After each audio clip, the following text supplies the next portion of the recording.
Merhaba arkadaşlar, Ören Hanım YouTube kanalıma hoş geldiniz. Bugün size çok hoş, çok güzel, eminim sizlerin de çok beğeneceği hırka robası modeli anlatacağım. Baştan sona detaylı bir şekilde anlatacağım ama bu ajursuz yani gizli artırmalı bir hırka olacak. Ayrıyeten videosunun olmasını istedim çünkü alt kısmına siz farklı desen uygulayabilirsiniz diye. Hem de yaka kısmına fırfır yapacağım arkadaşlar. Fırfırını da bu videoda anlatacağım. Gizli artırmayı da göstereceğim. Sayıları da vereceğim. Siz dilerseniz sonra benimle birlikte aynı şekilde hırka örebilirsiniz ya da alt kısmına farklı bir desen uygulayabilirsiniz ya da yelek örebilirsiniz. Hiç sorun olmaz arkadaşlar. Ben 1-2 yaş aralığında kızlarımız için öreceğim. 2 yumak ip kullanacağım. Şiş olarak 3,5 numara şiş kullanacağım. Misinalı şiş kullanacağım. Daha rahat oluyor. İpimde Kartopu Baby One kullanacağım arkadaşlar. 100 gram 250 metre yani bebe yününden. Bebe yünleri genelde 240-250 metre civarı oluyor. Orta kalınlıkta bir yün ipi. Evet, 1-2 yaş aralığında olacak. 1-2 yaş aralığındaki bebekler için ya da çocuklar için 82 ilmek atarak başlayacağım. Eli sıkı olanlar yorum kısmına yazsınlar. Daha yardımcı olurum inşallah. Evet, şöyle iplerimi kenara alayım. Beraber başlayalım. Evet, hadi bakalım başlayalım. Bismillahirrahmanirrahim. 82 tane ilmek atacağız arkadaşlar. Çift sayı değil, tek sayı. Yani tek tek sayarsak 82 tane ilmeğimizi atarak başlayalım. Evet, bu şekilde ilmeklerimi atıyorum. Bütün ilmeklerimi atıp döneceğim. Evet, şişime 82 tane ilmek attım. Haroşa yapacağız. Haroşayı ben ön yüzden de düz, arka yüzden de düz olarak örüyorum. Siz kendi bildiğiniz gibi yapabilirsiniz. Evet. Haroşa örerek ilerleyelim.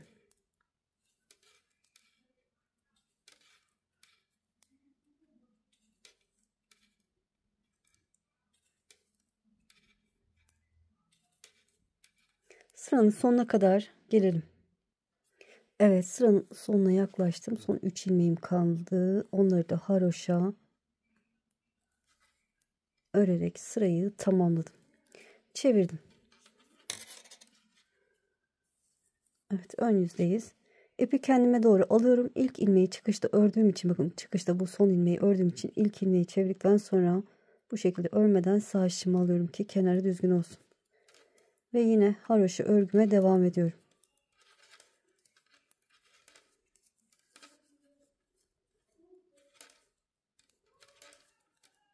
Evet, yine haroşa örerek sıranın sonuna kadar gelelim. Evet, haroşa örerek sıranın sonuna geldim. Yine son 2 ilmeğim kalmıştı. Onları da örüp sırayı tamamladım. Çevirdim.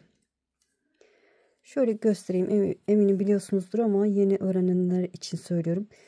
Başlangıç ipimiz şöyle şu şekilde tutun. Sol taraftaysa ön yüzdeyiz arkadaşlar. Bu altı düzgün durur. Çevirdim. Şimdi arka yüze geçtik.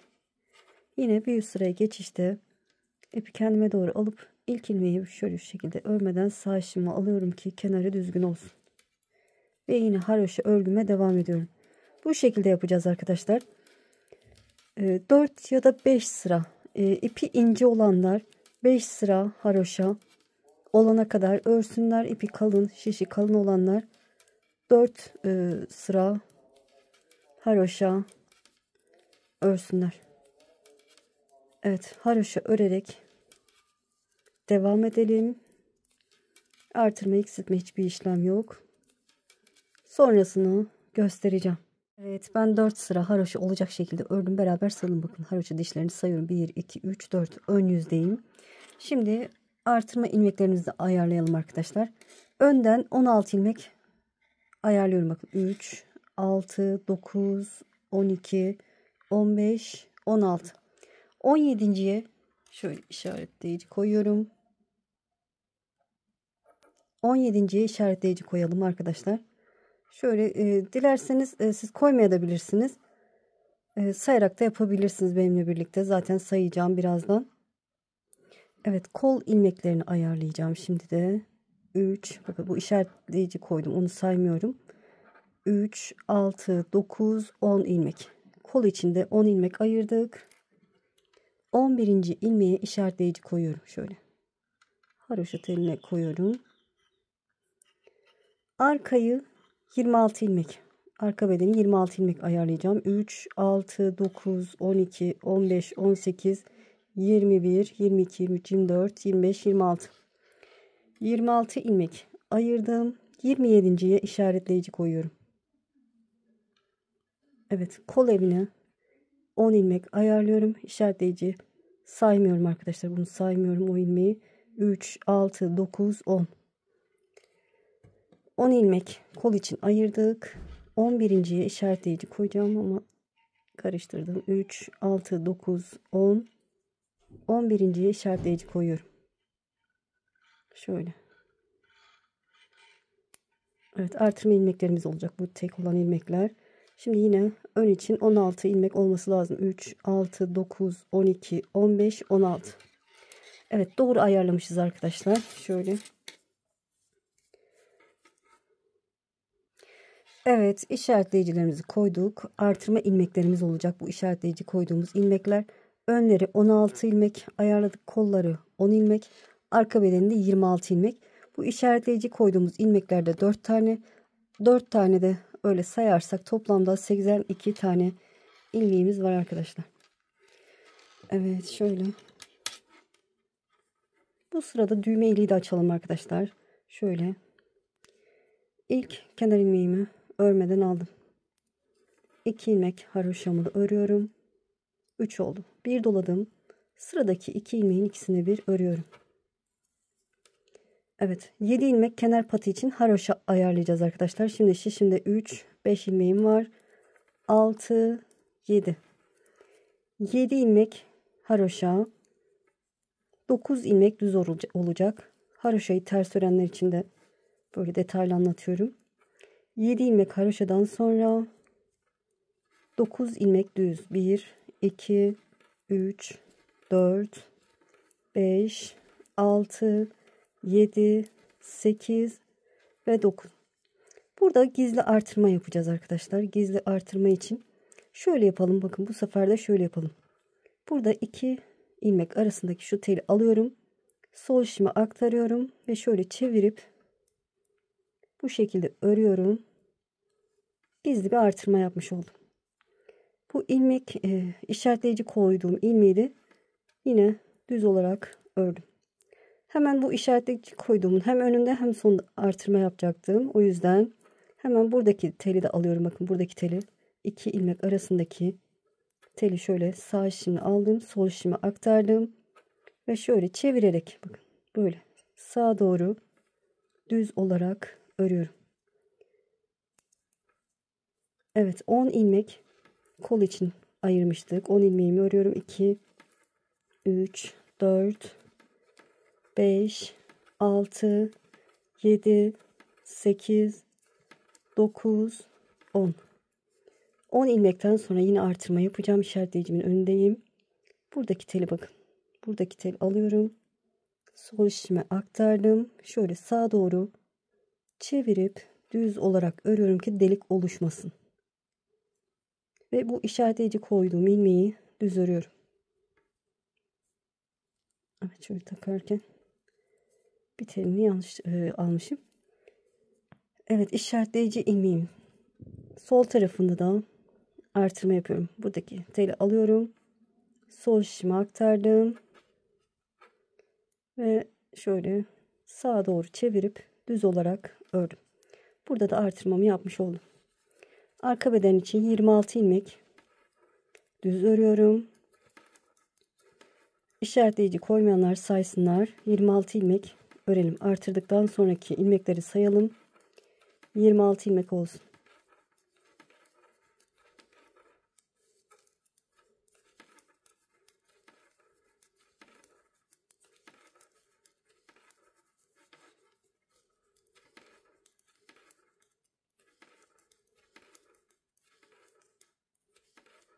Her ön yüzde bu şekilde artırma yapacağız. Evet, 26 tane ilmeğimi ördüm. İşaretleyicime geldim. Onun öncesinde bakın 2 ilmek arasındaki şu teli alıyorum. Sol işime aktardım. Şöyle sağa doğru çevirip düz olarak örüyorum. Çapraz şekilde artırma yapmış olduk. İşaretleyici koyduğum ilmeği düz örüyorum. Sonra şöyle 2 ilmek arasındaki şu teli alıp sol işime aktardım. Yine sağa doğru şöyle çevirip düz olarak örüyorum. Ve kol için ayırdığım 10 ilmeği örüyorum. 1, 2, 3, 4, 5, 6, 7, 8, 9 ve 10. Yine artırma yapacağım. Buradaki 2 ilmek arasındaki teli alıyorum. Sol işime aktardım. Şöyle çevirip düz olarak örüyorum. İşaretleyici koyduğum ilmeği düz örüyorum. Şöyle yine 2 ilmek arasındaki teli alıyorum. Sol işime aktardım. Sağa doğru çevirerek düz öreceğim. Evet. İkinci artırmamı da yaptım burada. Kalan 16 ilmeğimin 9 tanesini düz örüyorum. 2, 3, 4, 5, 6, 7, 8, 9.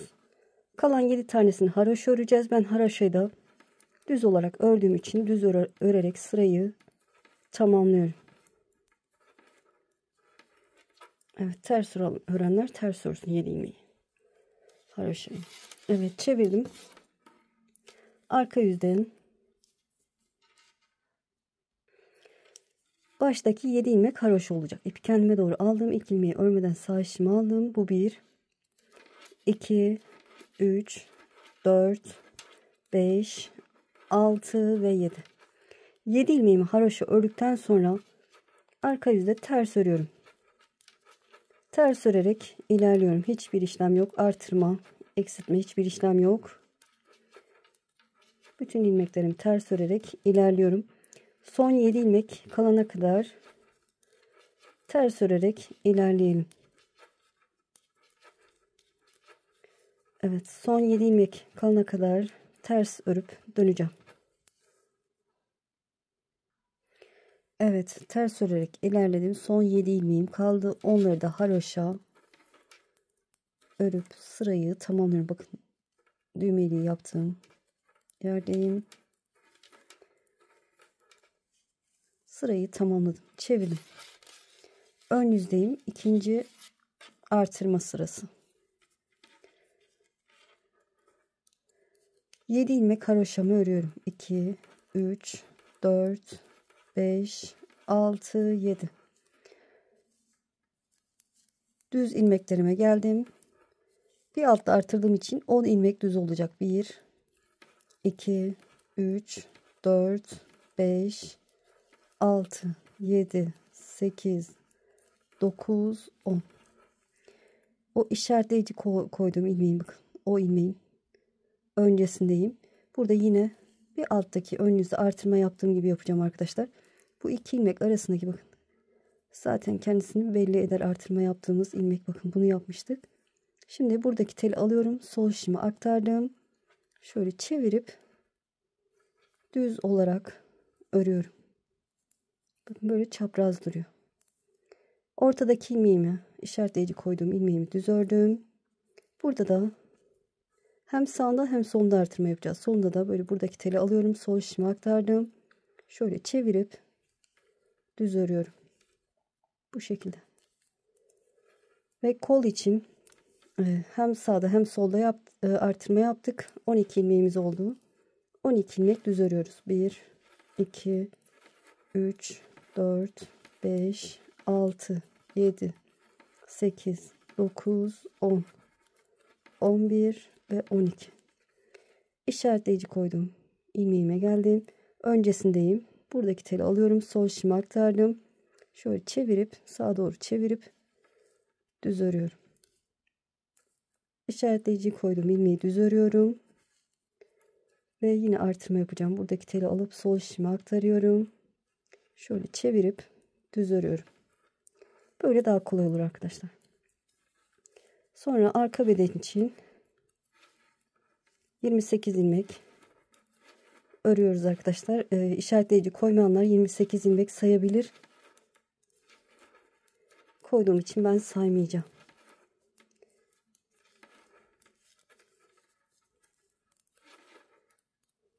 Şu tellendiğim ilmeği.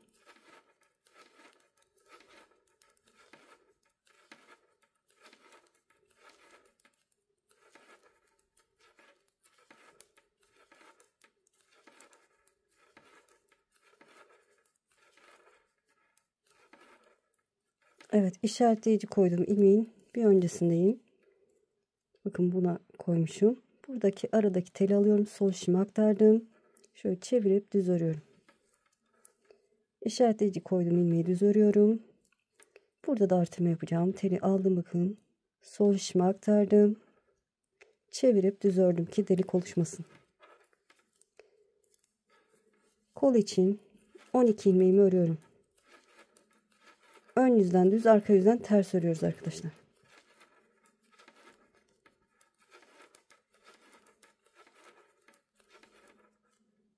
Evet, şöyle işaretleyici koyduğum ilmeğin öncesindeyim. Buradaki teli alıyorum. Sol şişime aktardım.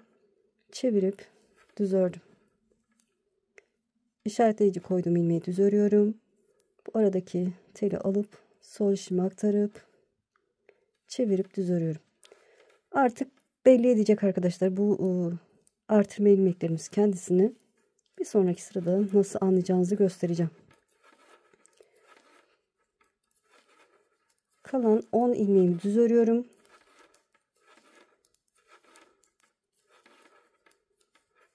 İlmeğimi düz ördükten sonra 7 ilmeğimi haroşa örüp ikinci artırma sıramı tamamlamış oldum. Çevirdim. Arka yüzden baştaki 7 ilmek haroşa, ilk önce ilk ilmeğimi örmeden sağ şişimi aldım. 7 ilmek haroşamı örüyorum. 3 4 5 6 ve 7. Ters örerek ilerliyorum.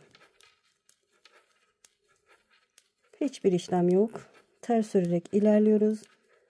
Son 7 ilmek kalana kadar ters örelim. Evet, son 7 ilmek kalana kadar ters ördüm. Kalan 7 ilmeğimi de haroşa örüp sırayı tamamlıyorum. Çevirdim. Ön yüzde 3. artırma sırasındayız.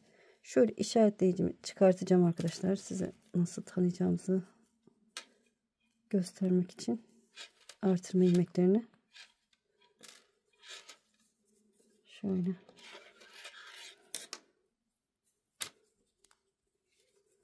Yedi ilmek haroşamı örüyorum. 1 2 3 4 5 6 7. 7 ilmekten sonra düz örerek ilerliyorum.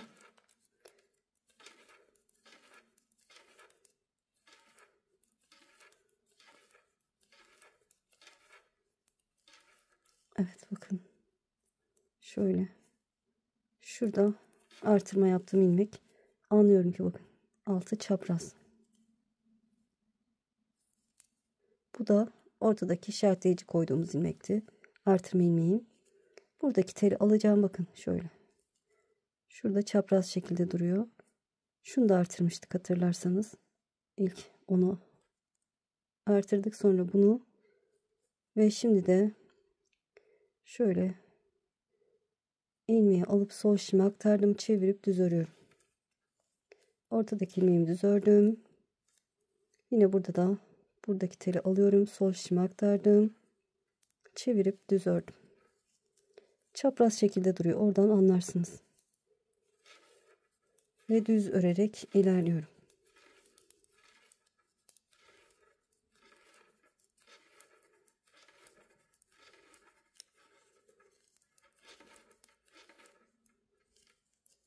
Evet, şöyle. Bir alttaki artırdığım ilmek bu. Onu da ördüm. Artırma ilmeğim burada. Şöyle. Teli genişletip sol şişime aktardım. Ve çevirip düz ördüm. Ortadaki ilmeğimi de düz ördüm. Sonra yine burada teli alıyorum, sol şişime aktarıp çevirip düz örüyorum.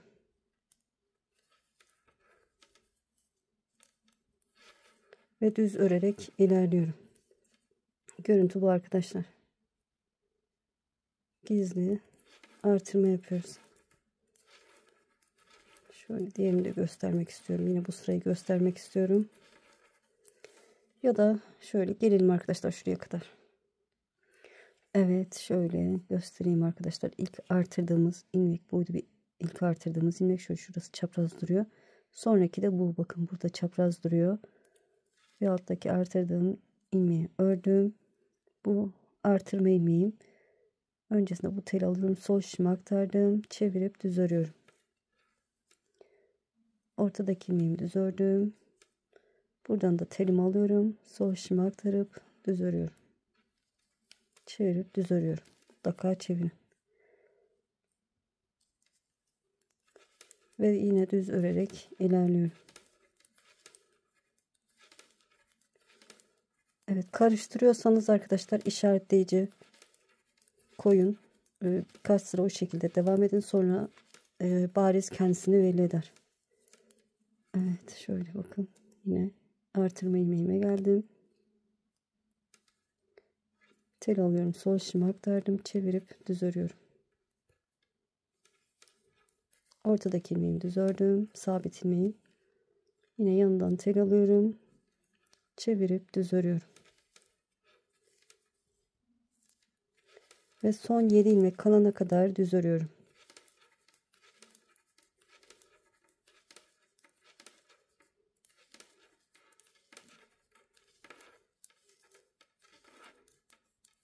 Kalan 7 ilmeğimi de haroşa örüp sırayı tamamlıyorum.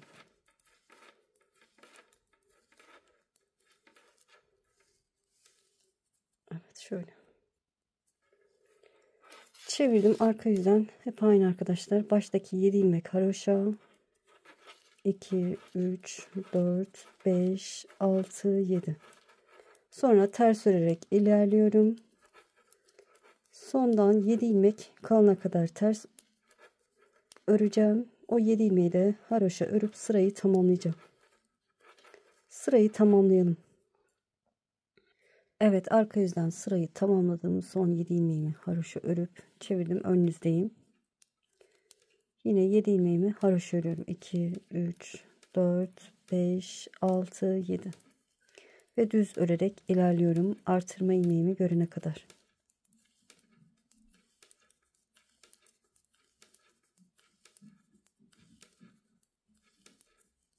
Evet, bir alttaki artırdığım ilmek bu arkadaşlar. Şöyle şuradan anlıyorum. 2 altta gibi duruyor. Çünkü biz buradan tel alıyoruz arkadaşlar.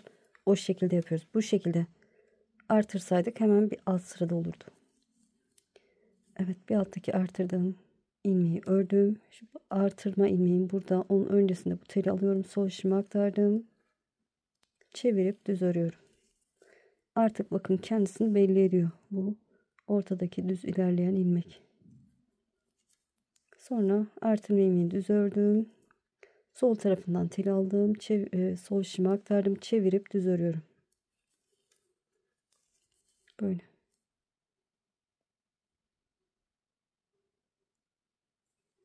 Ortada düz ilmek gördüğünüz gibi ilerliyor. Oradan anlarsınız. Sonra düz örerek ilerliyorum. Hep bu şekilde devam edeceğiz. Artırmalarımıza.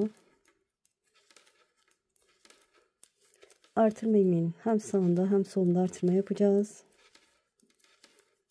Evet, diğer artırma ilmeğime geldim. Bakın bu kendisi. Öncesinde buradaki teli alıyorum, sol şişime aktardım, çevirip düz örüyorum. Ve artırma ilmeğimi düz ördüm. Sol tarafında tel alıyorum. Şöyle çevirip düz örüyorum. Şöyle bakın, dikkat ederseniz 1, 2, 3 tane boşluk görünüyor. Oradan da anlarsınız. Biz dördüncüyü yapıyoruz ama ilkini şurada yaptığımız için, haroşa telini alıp yaptığımız için orada da delik oluşmadı. Evet, böyle devam edeceğiz. Artırma ilmeklerimizin hem sağında hem solunda artırma yapacağız. Baştaki 7 ilmek haroşa, sondaki 7 ilmek haroşa, terste de aynı, düzde de aynı. Düğme iliğinde arkadaşlar 13 sıra, bakın düğme iliğinden sonra 3 sıra haroşa örmüşüm. 13 diş haroşa olsun. Sonra ikinci düğme iliğini açmayı size göstereceğim arkadaşlar. Bu şekilde devam edelim. Dediğim gibi düğme iliğinden sonra 13 sıra haroşa olsun. Artırmalarımız her ön yüzde olacak. Aynı şekilde olacak. 4 tane artırma ilmeğimiz var. Unutmayalım arkadaşlar, yanlış yapmayalım. Böyle devam edelim. Sonrasını göstereceğim. Evet, ikinci düğme ilini açacağım yere kadar geldim. Şöyle göstermek istiyorum size de. Şöyle bakın. Bu şekilde oldu. Düğme iliğinden sonra 3, 6, 9, 12, 13 sıra haroşa olacak şekilde ördüm. İpiniz ince ise 14 sıra örün arkadaşlar. İpiniz ince ise bir sıra fazla örün. Evet, ilk ilmeği örmeden aldım. 2 ilmek daha örüyorum haroşalarımı. 3 ilmekten sonra şişime doladım. Sıradaki 2 ilmeğin ikisini bir örüyorum. Ve yoluma devam ediyorum. Evet, ikinci düğme iliğimizi açtık. Böyle benimle aynı yapanlar 13 sırada bir düğme iliği açsınlar. 13 haroşa sırasında bir düğme iliği açın arkadaşlar. Evet, artırmalarımıza devam ediyoruz. Roba artırmalarına devam ediyoruz. 20 defa olacak toplamda. Şimdi biz sanırım 13. yaptık. Şimdi 14.'ye geçtik. 20 defa yapacağız. 20 defa yaptığımızı nasıl anlayacağız? Onu da yaptıktan sonra size göstereceğim.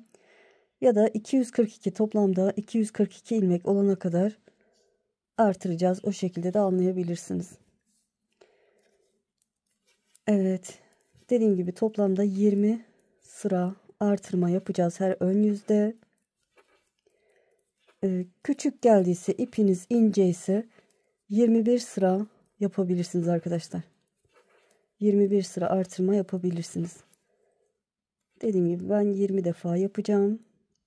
Toplamda yeterli. Evet, gördüğünüz gibi artırmalarımı da yapıyorum. Ve yoluma devam ediyorum. Evet, artırmalarımı tamamlayıp döneceğim. Gördüğünüz gibi artırmalarımı tamamladım. Şişimde toplamda 242 tane ilmek var. 20 sıra her ön yüzde 20 defa artırmamı yaptım. Nasıl anlayacağız? Şöyle burayı saymayabilirsiniz. O yüzden şuradan göstereceğim arkadaşlar. Düğme iliğinden sonra, düğme iliğini yaptıktan sonra artırmaya geçmiştik. O yüzden düğme iliğinden sonraki haroşa sıralarını sayıyorum. Bakın, düğme iliğim burada. İlk düğme iliğim 3, 6, 9, 12, 15, 18, 19, 20 sıra haroşam var. Oradan anlıyorum 20 sıra artırma yaptığımı. Zaten ilmek sayısı da dediğim gibi 242 olması lazım demiştim. O şekilde anladım. Evet, şimdi ne yapacağız? Ben burada göstereceğim arkadaşlar. Fırfır yapımını siz farklı desen uygularsınız diye. Şimdi anlatacağım. Eğer ki yelek örmek istiyorsanız, ben hırka öreceğim. Yelek örmek istiyorsanız 4 sıra kol, zaten kol ilmekleri belli arkadaşlar, gördüğünüz gibi. Bu artırma ilmeklerini gövdeye katabilirsiniz. Ya da kola katabilirsiniz. Size kalmış. Dar gibi geldiyse kola katabilirsiniz. Ya da gövdesi dar geldiyse gövdeye katabilirsiniz. Evet, şöyle 4 sıra yelek örmek isteyenler 4 sıra haroşa, kol ucunu 4 sıra haroşa ördükten sonra kessinler. Hem burayı hem burayı, sonra da gövdeye devam etsinler. Eğer ki hırka örmek isteyenler bir sonraki videoda benimle birlikte yapabilirler. Evet. Şimdi dediğim gibi fırfır yapımını göstereceğim arkadaşlar. Şu şekilde tutuyorum. Nereden yapacağız? Bakın, işte ilk başlangıçta 4 sıra haroşa örmüştük. 4 sıra haroşa örmüştük. Burada kenar bantını saymıyorum arkadaşlar. Bu kenar bant haroşaları saymayacağım. Aşağıya doğru şu gördüğünüz son haroşa sırasında şöyle telleri alacağım. Bakın, şu şekilde alt telini alacağım. Haroşaların alt telini bakın. Şöyle kenar bandını atlıyorum. Şuradaki alttaki haroşa tellerini alıyorum. Bakın. Bu şekilde alırsınız. Farklı şiş kullanacağım. Yani bu şişim kalsın orada. Farklı şiş kullanacağım. Şöyle bakın 1. Saymaya da gerek yok aslında. 2 bakın bu şekilde haroşaların alt telini alıyorum. Son sıra haroşanın alt telini alarak ilerliyorum. Şöyle şişime ilmeklerimi alıyorum. Şöyle.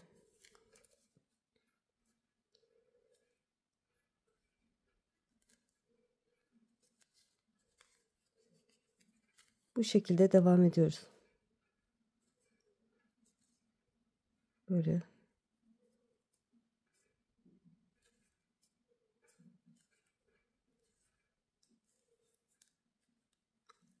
Kameradan karıştırıyorum sanki arada. Evet şu ve şu. Böyle sırayla her haroşanın alttaki telini arkadaşlar bakın bu alttaki telini alarak ilmeklerimizi alıp devam edelim. Kenar bandına kadar bu şekilde ilmeklerimizi alalım. Evet ilmeklerimi alarak ilerledim. Şöyle bakın son 2 ilmeğim kaldı. Şuradaki düz üzerindeki haroşadan da telimi aldım. Evet roba fırfır ilmeklerimi almış oldum arkadaşlar. Şöyle çevirdim.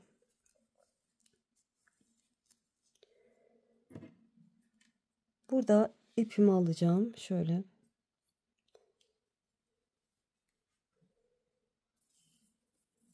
İpimi alıyorum. Dediğim gibi yelek bittikten sonra bu işlemi yapabilirsiniz arkadaşlar. Ben dediğim gibi altına farklı bir desen uygulayacağınız için uygulayabilirsiniz diye bu şekilde anlatacağım. İlk şimdi göstereyim arkadaşlar. Şöyle çevirdik. Bu şekilde tutuyorum. Böyle tuttuğum yer düz olacak. Düz kısmı olacak. Şöyle bu kısımda ters olacak. Böyle tutuyorum.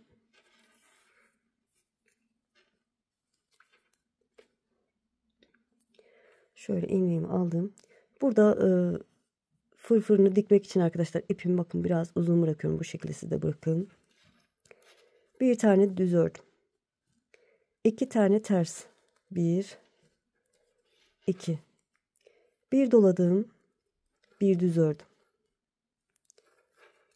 Evet şöyle fırfırımıza başlamış olduk.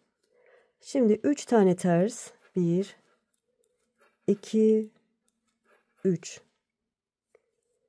bir doladım. Bir düz ördüm. 3 tane ters. 1 2 ve 3 bir doladım. Bir düz ördüm. 3 ters. 1 2 3 bir doladım. Bir düz ördüm. 3 ters bu şekilde ilerleyecek. 3 tane ters. Bir doladım. Bir düz ördüm. Sıranın sonuna kadar bu şekilde devam edeceğiz. 3 tane ters. Bir dola, bir düz ör. 3 ters. Bir dola, bir düz ör. Sıranın sonuna kadar ilerleyelim. Evet sıranın sonuna yaklaştım. Son 3 ilmeğim kaldı. En sonunda 3 ters ördüm. Bir doladım. Bir düz ördüm. 2 ters. İlmek sayısı farklıysa arkadaşlar ya da azsa bakın 2 ters. Şöyle mesela şuradan bir tane ilmek alalım. Sol şişime aktardım. Son kenar ilmeğim olsun. Onda düz örüyorum. Böyle 2 ters bir düz şeklinde bitirmeye çalışın. Eğer ki mesela bir ters kaldıysa şu birazcık söküp arkadaşlar şu aralardan ilmek alabilirsiniz. Çevirdim.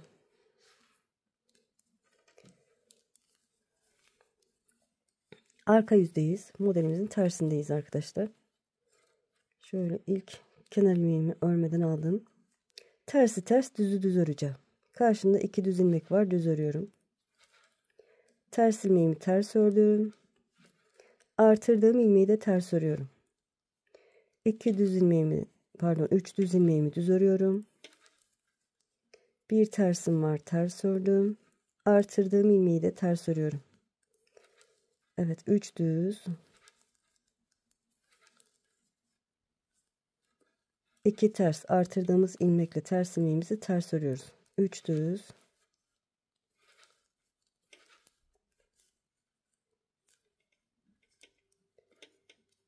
2 ters, 3 düz, 2 ters şeklinde ilerliyor. Düzleri düz, tersi ters, artırdığımız ilmekle ters. İkinci sıradayız. Sıranın sonuna kadar bu şekilde ilerleyelim.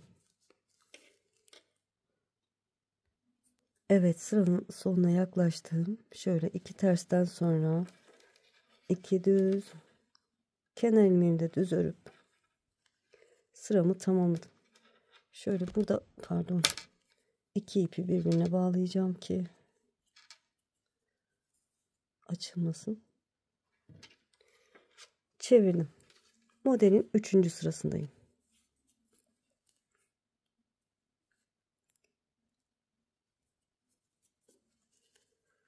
Evet, şöyle ilk ilmeğimi şöyle yönü çevirip örmeden sağ işimi aldım.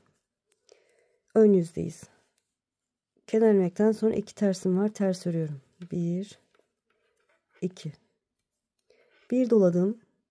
Karşında bir alt sırada artırdığım ilmek ve sonraki düz ilmek var. İkisini de sırayla düz örüyorum. 1 2 3 ters, 1 2 3 3 tersten sonra bir doladım, 2 düz ördüm. 3 ters, 1 2 3 3 ters ilmeğinden sonra bir doladım, 2 düz ördüm. Düz ilmekler artacak. 3 ters, karşında 3 ters ilmeğim var. 3 ters ördüm, bir doladım, 2 düz ördüm. 3 ters, bir doladım, 2 tane düz ördüm. 1 2 3 tane ters, bir doladım, 2 düz ördüm. Evet, bu şekilde sıranın sonuna kadar ilerleyelim. 3 ters, bir dola, 2 düz. Evet, sıranın sonuna kadar gelin. Evet, sıranın sonuna yaklaştım. Sonra 3 tersim ördüm, bir doladım, 2 düz. Kalan 2 tersimi ördüm. Son kenar ilmeğimi de düz örüp modelimin fırfırın 3. sırasını tamamlamış oldum. Çevirdim. Arka yüzde 4. sıradayız. Yine tersi ters, düzü düz öreceğiz. İpi kendime doğru aldım. İlk ilmeği örmeden sağ işimi aldım. 2 düz var karşında. 2 düz ördüm kenar ilmekten sonra. 1 2 3 tane ters. 2 tersimi ters ördüm. Artırdığım ilmeği de ters ördüm. 3 düz ilmeklerim var karşımda. 3'ünü düz ördüm. 3 tane ters. 1 2 3 ters ilmeklerim artıyor. 3 tane düz modelin tersinde. 3 düz, 3 ters. 3 tane düz.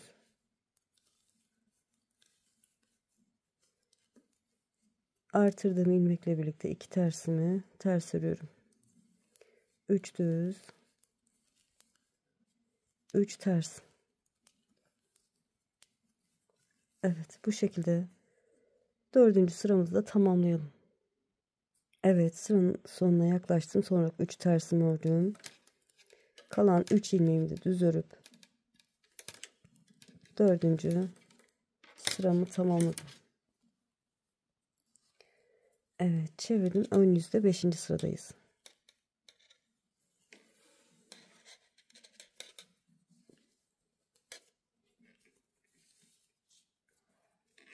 Şöyle 2 tane şiş olunca.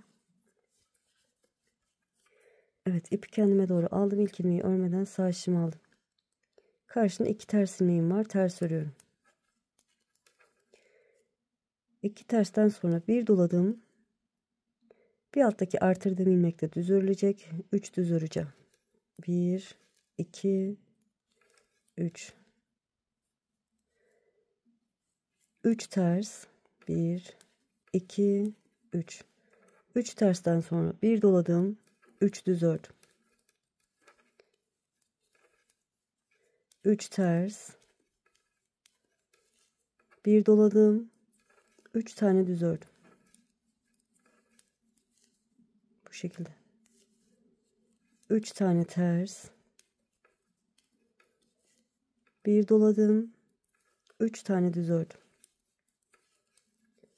Evet, 5. sıramız. Sıranın sonuna kadar gelelim. Evet, sıranın sonuna yaklaştım. En son 3 tersten sonra bir doladım, 3 tane düz örüyorum. 1 2 ve 3. 2 ters, kenar ilmeğimde düz örüp 5. sırayı tamamladım. Çevirdim. Arka yüzde 6. sıradayım. Arka yüzü artık bilirsiniz. Tersler ters, düzler düz örülecek. Kenar ilmekten sonra karşımda 2 düz ilmeğim var. Düz örüyorum. Ters sayısı 4 oldu. Bakın 1, 2, 3. Artırdığım ilmekte ters 4. 3 düz, 4 ters şeklinde ilerliyor. Tersler ters, düzler düz. Artırdığımız ilmeklerde ters olarak örülecek. Sırayı tamamlayalım. Evet, sırayı tamamladım. Çevirdim. Ön yüzde 7. sıradayım. Şöyle gördüğünüz gibi fırfırımız oluşuyor artık. 3 sıra ajur yaptık. Şimdi 4. sıradayız. 4. ajur sırası. Ön yüzden de tek tek sayarsak 7. sıradayız. Kenar ilmekten sonra karşında 2 tersim var. Ters örüyorum. 2 tersten sonra doladım. 1 2 3 4 tane düz ördüm.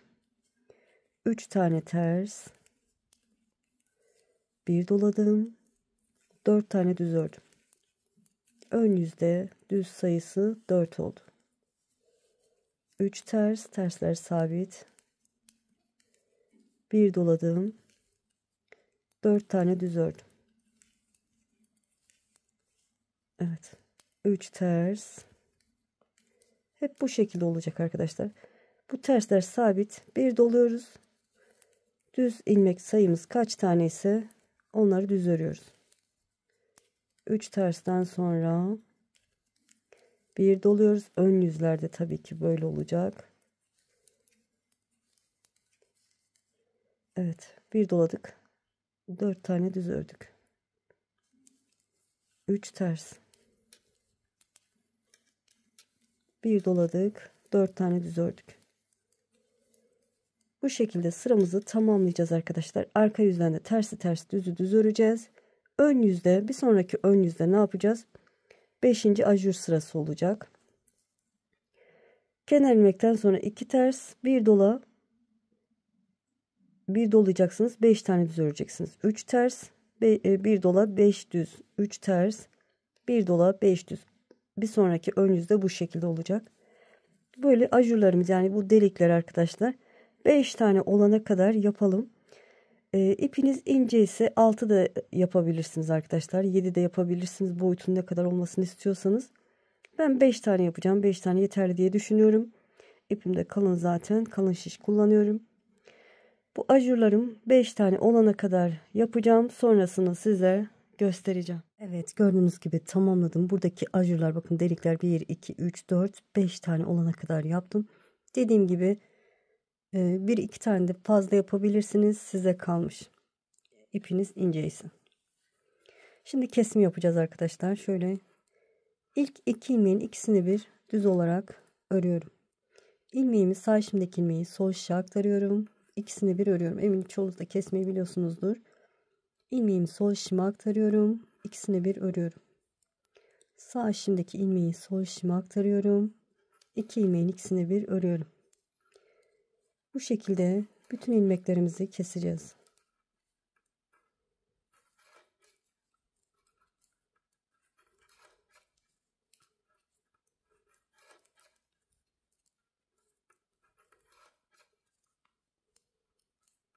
Evet, tamamen kesip döneceğim.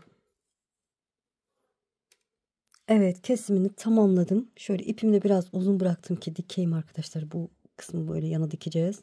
Şöyle son ilmeğin içinden geçiyorum. Şöyle dikimi de göstereyim. Şöyle tutuyorum, bakın. Tam karşı karşıya denk gelecek şekilde haroşaların. Şöyle. Şuradan girdim.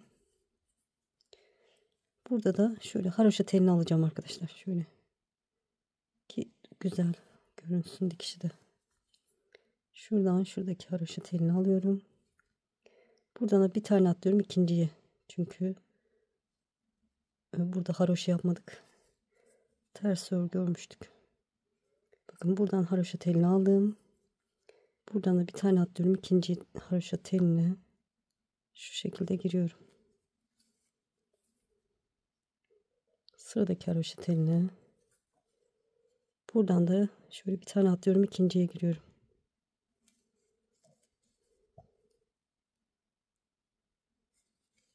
Şöyle yapışık gibi dursun istiyorum o yüzden arkadaşlar. Evet. Şuraya da batayım. Şöyle görüntüsü gayet. Biraz da çektireyim. Güzel durdu. İğnemi alta alıyorum. Buradan düğüm atacağım. Şöyle. Şuradan da düğüm atabilirdim. Özür dilerim. Şöyle içe alayım. İçeriden de düğüm atayım şuradan. Şöyle. Evet, burada düğüm atalım arkadaşlar. İpimizi saklayıp keselim. Ben de tamamlayıp döneceğim. Tamamladım arkadaşlar. Bu tarafta aynı şekilde diktim. Gördüğünüz gibi robamızı bitirmiş olduk. Bundan sonra ne yapacaksınız arkadaşlar? Dediğim gibi yelek örecekseniz yelek için şöyle kol ilmeklerin üzerine 4 ya da 5 sıra haroşa örüp kesin. Hem sağ hem sol kolu. Sonra gövdeye başlayıp istediğiniz deseni oluşturabilirsiniz. Ya da benimle aynı hırkayı örmek isterseniz de videonun devamı çok yakın zamanda gelecek arkadaşlar inşallah. Çok tatlı bir hırkamız olacak. İnşallah anlatımdan memnun kaldınız. Beni izleyerek yaptığınız için çok çok teşekkür ederim. Kanalıma abone değilseniz abone olursanız sevinirim. Videolarımı beğenip paylaşırsanız, yorum yaparsanız bana destek olmuş olursunuz. Şimdi değil, ileride örmek istiyorum derseniz de kaydet butonuna basın. Daha sonra kaydettiğiniz videolar arasında bulabilirsiniz. Sizi çok seviyorum. Kendinize iyi bakın. Allah'a emanet olun. Hoşça kalın.